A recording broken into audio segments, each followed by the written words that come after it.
Eu acho que a vitória do Cruzeiro hoje coloca uma pimenta para essa briga pro título. O Cruzeiro não desiste, cara. Quando o Bahia fez 1-0, acho que muita gente imaginou, já era o Cruzeiro. O Cruzeiro não desiste, cara. Hoje de novo, foi lá e virou o jogo. Os jogos que eu tenho acompanhado do Cruzeiro, mesmo, e para mim o jogo do São Paulo ficou claro que o São Paulo foi muito superior ao Cruzeiro, mas o Cruzeiro tem uma, com o Léo Jardim, que aí é mérito, uma convicção do que eles precisam fazer. Mesmo eles estando dentro da partida, né, se a gente fizer ali os recortes dentro da partida, dessa oscilação que acontece durante 90 minutos, você vê o Cruzeiro jogando da mesma forma. Às vezes, muitas vezes, o dentro do jogo tá sem a bola, mas tá muito bem organizado taticamente, então não toma susto. E aí, quando tem a bola, obviamente o Matheus Pereira, para mim, é um dos jogadores mais importantes. O Caio Jorge nem se fala a fase que ele tá vivendo. O Jorge, eu acho que tá vivendo a melhor fase dele desde então profissional, assim. Não lembro de ter visto ele jogando sem dúvida, da vida dele, sem dúvida. Ele tá jogando, chegou na seleção brasileira por mérito, porque ele tá fazendo por merecer, mas para mim tem uma clareza de leitura de trabalho. Eu vejo o Cruzeiro, mesmo oscilando dentro do jogo, eles continuam muito bem organizados e sabendo o que tem que fazer para chegar no gol. Ganharam os últimos 5 jogos, cara. Isso pra mim tem muito mérito. Assim, e o Gabigol porque passou a ser mais utilizado, né? Porque às vezes tem um desespero durante o jogo, o time começa a tomar muita pressão e se desespera. Isso perde ali isso pra mim a passa organização. muito de Romero e Lucas Silva. A dupla de centrocampista do Cruzeiro. Esses caras se completam. Fez um gol hoje. Fez um golaço hoje, se completam. Assim, são caras assim que conseguem segurar o time, conseguem ajudar o time a fazer a leitura, a se manter posicionado, todo mundo se manter posicionado, sabe assim? Eles são muito importantes para a dinâmica do Cruzeiro. Tocou no ponto do Lucas Silva. Naquele jogo contra o São Paulo, quando ele tira Gabigol e ele disse que é mais intensidade, por isso que o Gabigol... eu tinha muita dúvida em relação ao Lucas Silva também. Porque o Lucas Silva teve no Grêmio e ele não tinha intensidade que eu achava que ele precisaria... Acho que todo mundo tinha para jogar no Cruzeiro. E assim, para mim ele é o símbolo dessa mudança, dessa reinvenção do Cruzeiro através do Leonardo Jardim, porque ele conseguiu dar intensidade pro Matheus Pereira, pro Wanderson, pra esses caras é mais fácil. Agora, o que o Lucas Silva tem jogado no meio do Cruzeiro, eu acho que ele tá sendo fundamental, cara. E um símbolo também da diferença do Cruzeiro para Flamengo e para Palmeiras. O Palmeiras vai buscar o Andreas Pereira, o Flamengo vai buscar o Saul, o Cruzeiro traz o Lucas Silva. Todo mundo falou, pô, o que vai acontecer? E aconteceu muita coisa na prática, né? Tem mais um. A sacada, você tem o Lucas Silva e o Romero que se completam, mas a sacada maior do próprio treinador foi o Christian. Ao eleger o Christian ao Dudu. O Dudu era o titular, o Dudu foi o grande nome, a contratação de grande nome. Peso, né? E ele falou assim, não, calma aí, eu quero colocar o Christian, porque o Christian ajuda, o Christian faz gol, o Christian ajuda no meio, o Christian ajuda na defesa também. Então, assim, para mim, esses 3 nomes são fundamentais, obviamente, tem os craques do time, mas são os carregadores de piano, sem dúvida alguma. Eu acho que a vitória do Cruzeiro hoje coloca uma pimenta para essa briga pro título. A vitória do Cruzeiro. Eu acho que tem outros resultados ali que são importantes. Se você olhar para a parte de baixo da tabela, a vitória do Santos foi importante porque, olhando o calendário, tem Bragantino e Cruzeiro e Grêmio, que são os confrontos diretos, olhando para a parte de baixo da tabela e vencendo, aí consegue recuperar. Mas para eu não me alongar muito em relação a essa nossa pesquisa, eu fico com a vitória do Cruzeiro contra o Bragantino hoje. O Cruzeiro não desiste, cara. Quando o Bahia fez 1-0, acho que muita gente imaginou, já era o Cruzeiro. O Cruzeiro não desiste, cara. Hoje de novo, foi lá e virou o jogo. Falar um pouco da vitória do Cruzeiro. Porque eu acho que ela tem muitas semelhanças com o que o Cruzeiro fez contra o Bahia. O Cruzeiro leva um gol e eu aposto que boa parte das pessoas começa a falar assim, olha aí, ó, o Cruzeiro tá fora da briga. A briga é Flamengo e Palmeiras. Mas o Cruzeiro não desiste, cara. Não desiste. Então ele virou pra cima do Bahia. Hoje eu achei que ia ser mais fácil o jogo com o Bragantino, cara.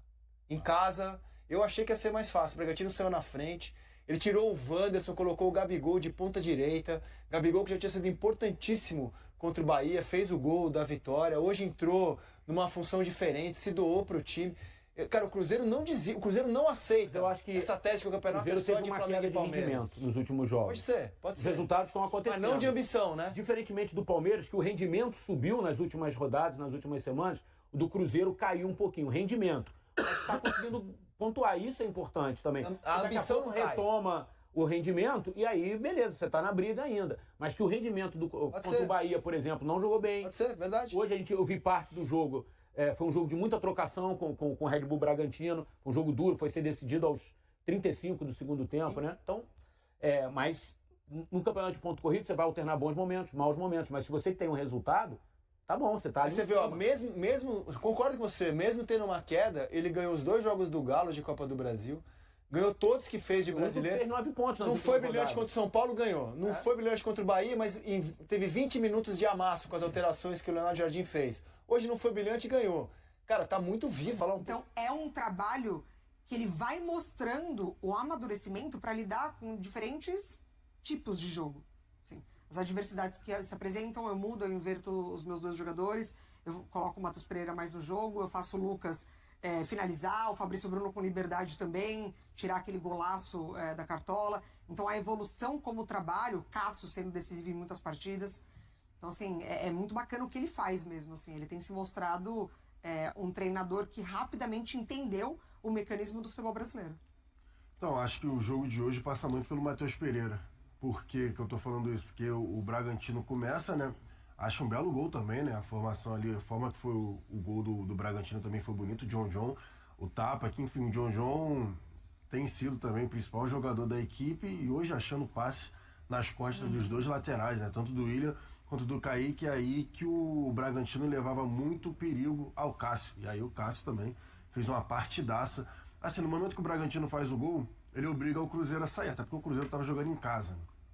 Então, o Bragantino começou a ter ali oportunidades, basicamente, né, mais nos contra-ataques, porque o Cruzeiro estava avançando. Só que o Bragantino estava com a marcação muito encaixada no meio. O Cruzeiro não estava conseguindo achar o Matheus Pereira. E aí começa a situação que eu gosto. Mais ou menos contra o Bahia, sim. Então, começa a situação que eu gosto muito de ver nesse time do Cruzeiro, que é quando os caras mesmo do campo, além de ter, obviamente, uma orientação do Leonardo Jardim, mas quando eles começam a procurar o Matheus Pereira, e às vezes parecem passes bobos, que o Matheus Pereira cola no lateral esquerdo, cola lá no Kaique, por exemplo, e dá 2 toques na bola, e devolve a bola pro Kaique. Aí às vezes vai lá no lado direito com o William, a mesma coisa, dá 3 toques na bola com o William, às vezes parece bobeira, mas é o momento que o Matheus Pereira ele começa a circular no campo e ele começa a confundir a marcação adversária, porque não sabe mais, começa a ter o desgarre, né? Aquela marcação individual, você não sabe mais quem vai estar com esse cara. E o primeiro gol do Cruzeiro, se a gente observar, o Matheus Pereira está colado na linha lateral. Ele já não está mais centralizado, ele não está tentando ficar ali nas costas dos meias do Bragantino, ele está na lateral, ele toca a bola pro Caio Jorge, que consegue ali ajeitar pro Lucas Silva, que claro, faz um golaço, mas é justamente na hora que o Matheus Pereira ele começa a desgarrar. No segundo tempo também tem essas jogadas, ele dá um passe, uma pifada que ele dá, agora eu não lembro quem foi que recebeu o passe, mas que acabou, enfim, não conseguindo concluir a jogada, acho que foi o Wanderson, que não conseguiu concluir bem a jogada, e depois na jogada do segundo gol, quem tá lá na linha de fundo tocando para trás pro Kaique é o Matheus Pereira também. Então, assim, o jogo do Cruzeiro passa muito por todo um sistema que a gente elogiava já no início do ano, né? Que o Christian poderia ser esse ponto de equilíbrio, e o Christian se mostrou esse ponto de equilíbrio entre meia aberto pelo lado direito e um terceiro volante, ali, né? Ajudando na marcação com o Lucas Silva e o Romero principalmente, mas quando o time adversário consegue encaixar a marcação do Matheus Pereira, eu acho muito interessante quando ele vai desfilando ali no campo, né? Vai percorrendo ali, correndo devagarzinho, naquele miguezinho que a gente fala, né? Para justamente começar a enganar a marcação adversária. E hoje, eu acho que a virada do Cruzeiro, na rodada passada também, né? A jogadaça que ele faz no gol do Sinisterra também se passa pelo Matheus Pereira, mas também pelo Arroio. Mas enfim, acho que o resumo de hoje tem muito a ver com o conjunto que o Cruzeiro conseguiu fazer com o Leonardo Jardim, mas também o Matheus Pereira. A gente, quando olha times, a gente vê personalidades ou características. Qual que é a característica desse Cruzeiro? É o que disse o Jean, essa coisa de ser prático, de ser um time que resolve situações de um jeito, enquanto os outros às vezes de repente são mais virtuosos e tal. O Cruzeiro é um simples, absolutamente bem feito ou não? Arroz com feijão bem feito. É isso? Então, porque o Cruzeiro é o seguinte... Ou resumir demais? Eu gosto, só pegando o gancho do que o Jean falou, é porque assim, o Cruzeiro, você já viu, o Cruzeiro ele não tem um modelo de jogo pré-definido. Eu acho que esse é o ponto, pelo menos na minha opinião. De repente os companheiros têm outra. Acho que é se adaptar. Porque o Cruzeiro ele vai se adaptando ao adversário. Ah, você precisa jogar sem bola, você vai jogar no contra-ataque. O Cruzeiro joga. Ah, não, hoje o time adversário gosta de jogar no contra-ataque, então o Cruzeiro vai ficar com a bola. O Cruzeiro vai ficar com a bola e consegue construir as jogadas. Pô, o jogo tá amarrado, tá difícil demais, então vamos alçar a bola na área. Vai lá o Fabrício Bruno, alça a bola na área e tá o Caio Jorge, sempre no lugar certo, na hora certa. Tem jogadores individuais, óbvio, tem o Caio Jorge vivendo uma fase maravilhosa, tem o Matheus Pereira também. Aí você vem o Leonardo Jardim, na primeira janela que teve, falou, preciso de ponta. Arrumou o Sinisterra, o Arroio. O Arroio, no primeiro jogo contra o Bahia, o Arroio em 30 minutos em campo, pegou a bola, pegou aqui, ó, botou embaixo do braço, pode dar em mim que eu vou resolver. Então, assim, eu acho que o Cruzeiro consegue se adaptar, pelo menos no momento que está vivendo agora, à forma que o adversário tenta jogar. O adversário, ó, você vai jogar de um jeito, o Cruzeiro tá bom. Beleza. Eu jogo assim. Assim, é claro que ele tem bons laterais, zagueiros, um bom goleiro, os volantes que são muito seguros, que também participam, né, da construção ofensiva do time. Ele tem o jogo pelos lados, ele tem um baita centroavante que está numa fase espetacular, ele tem um camisa 10 também, assim, acho que hoje talvez o melhor, né, porque a gente falou do Alan Patrick durante um tempo, mas o que o Matheus Pereira faz desde a temporada passada é espetacular. Então a gente, eu não sei se dá para falar que a gente talvez trabalhe com jogadores mais medianos, mas que estão no momento espetacular de um treinador que dá a eles, e com o Seabra foi assim durante um momento também, dá a eles, extrai deles o seu melhor, mas eu acho que partindo de uma confiança de que as coisas estão dando certo, e isso vem de dentro, né, assim, a partir do momento que a diretoria dá essa carta branca para ele mexer no que ele acredita que tem que mexer, passa a confiança para os jogadores, os resultados vão aparecendo, você constrói um coletivo muito forte, assim, que é capaz isso, de buscar as viradas, do zagueiro se sentir muito à vontade para finalizar. Então acho que ele se adapta às situações de jogo, mas isso parte de uma confiança que vem do dia a dia. Então, acho que assim, acho que o trabalho, a gente não tá mais no dia a dia, né, já há um tempo. Eu acho que o dia a dia no Cruzeiro conta muito. Acho que ela vem desse trabalho com a confiança. E só para destacar, assim, a Mari lembrou que no jogo do turno o time era basicamente o mesmo, mas o time idealizado antes do campeonato começar era outro. Exatamente. Era com o Dudu, era com o Gabigol titular, era com o Marlon lateral, que está no Grêmio, o Kaique foi ganhando espaço.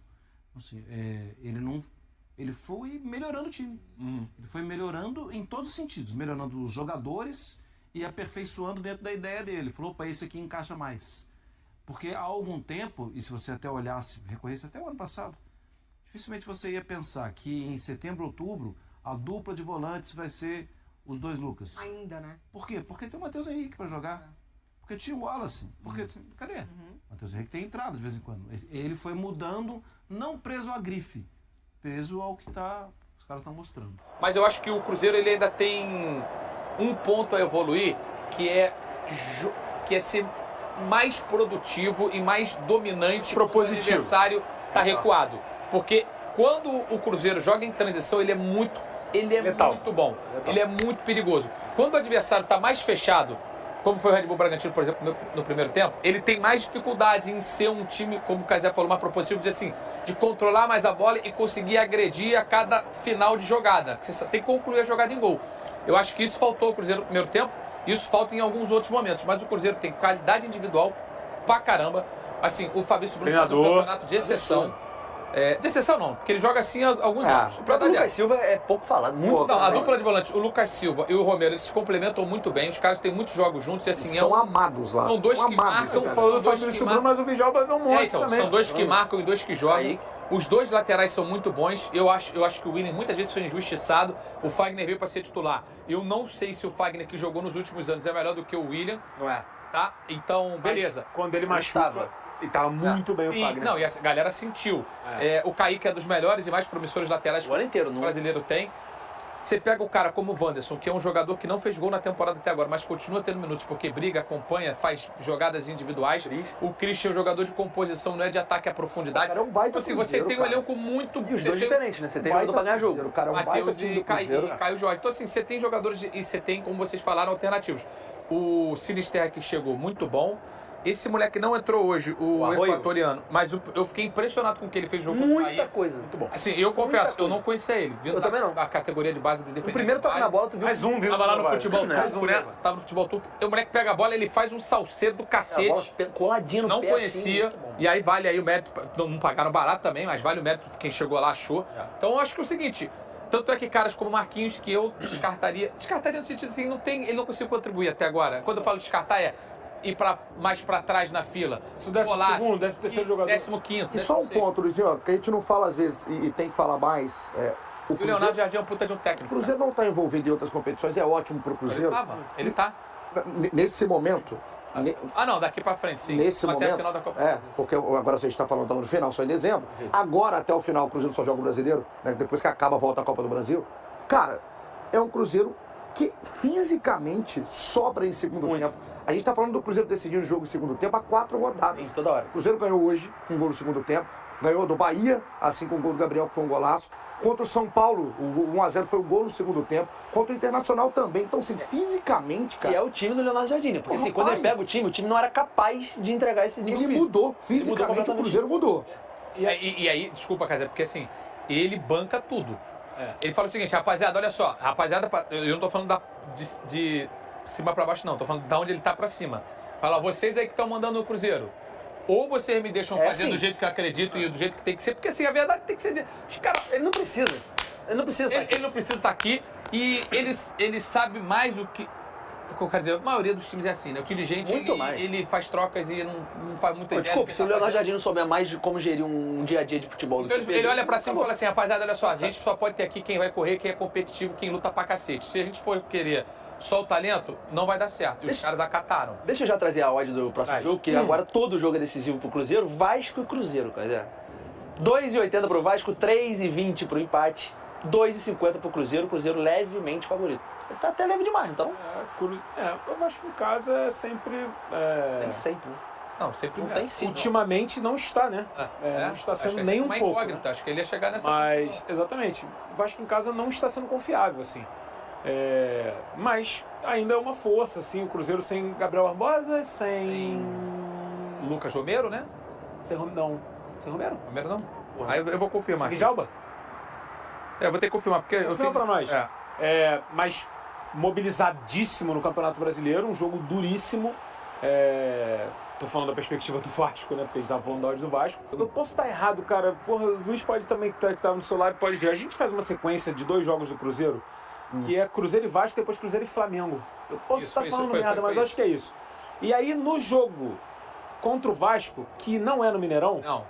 Não sei se é no Parque do Sabiá, talvez. Foi, Uberlândia. A gente tava lá. Tava lá. E aparece o Pedrinho falando do Dudu. Imagem de Leonardo Serrão, que ele faz assim, ó. É verdade. Ele faz assim, ó, Dudu. E aí, no jogo seguinte, contra o Flamengo... A gente fala com o Gabigol no jogo. Fala. E aí a gente fala do Dudu, e aí a gente fala desse momento, e aí a gente não sei o que lá, e o Gabigol fala assim... Cara, a gente ganhou, mano. Por que as perguntas são nesse sentido de polêmica? Por que as perguntas são no sentido de gerar um problema no ambiente? O problema está resolvido. O técnico falou. E o Dudu foi embora. E acabou. Então, assim, esse papo de o Cruzeiro tá quem quer, tá quem tá afim. E hoje a gente vê um retrato mais fiel desse momento que há 3 meses atrás aconteceu ali o movimento. E o Cruzeiro é a prova viva de como o técnico hoje é mais importante que o jogador. Cara, juro, era o tema que eu ia abordar. O governo de Minas Gerais sancionou uma lei que permite a retirada de cadeiras em estádios públicos do estado, medida que atinge diretamente o Mineirão, arena administrada pela Minas Arena por meio de uma parceria público-privada e que atualmente tem o Cruzeiro como principal usuário. No caso do estádio, a possibilidade levantada é a retirada de assentos apenas no setor amarelo inferior. Porém, a aprovação da lei não significa que a mudança ocorrerá de imediato, já que ainda há várias etapas a serem cumpridas. O próximo passo será a elaboração de um laudo técnico pelo Corpo de Bombeiros de Minas Gerais, que deverá atestar a viabilidade da retirada das cadeiras e indicar ajustes necessários para manter a segurança do público. Com o parecer em mãos, caberá à Minas Arena decidir se realizará ou não a alteração. O custo inicial estimado pela administradora é de cerca de R$900 mil. Lembrando que os assentos precisarão ser reinstalados para a Copa do Mundo Feminina de 2027. O Cruzeiro, por sua vez, aguarda a definição. Como parceiro comercial do estádio e não proprietário, o clube apoia a eventual mudança, mas entende que a responsabilidade financeira é da Minas Arena, em razão do contrato vigente com o governo estadual. Isso não descarta uma possível participação do clube no investimento, embora haja intenção de reduzir o valor projetado pela gestora. Do ponto de vista do Cruzeiro, a questão não envolve ganhos financeiros. Isso porque a retirada das cadeiras não aumentaria a capacidade do setor, que comporta aproximadamente 7.000 pessoas. Nem resultaria em redução relevante no preço dos ingressos, já que a carga de entradas permaneceria a mesma. Além disso, o amarelo inferior já concentra bilhetes entre os mais acessíveis do estádio. Para a diretoria, a mudança seria positiva principalmente por oferecer mais conforto e segurança aos torcedores que preferem assistir às partidas em pé. Hoje muitos acabam subindo nos assentos, o que gera risco de acidentes e danos materiais. Um levantamento do próprio Cruzeiro indica que esse é o setor com maior índice proporcional de cadeiras quebradas, o que aumenta os custos de manutenção para o clube. E aí, galera, o que acharam? Deixem suas opiniões nos comentários. Não se esqueçam de deixar o like, se inscrever no canal e ativar o sininho para receber as notificações. Até mais, Nação Celeste! Vamos pra frente!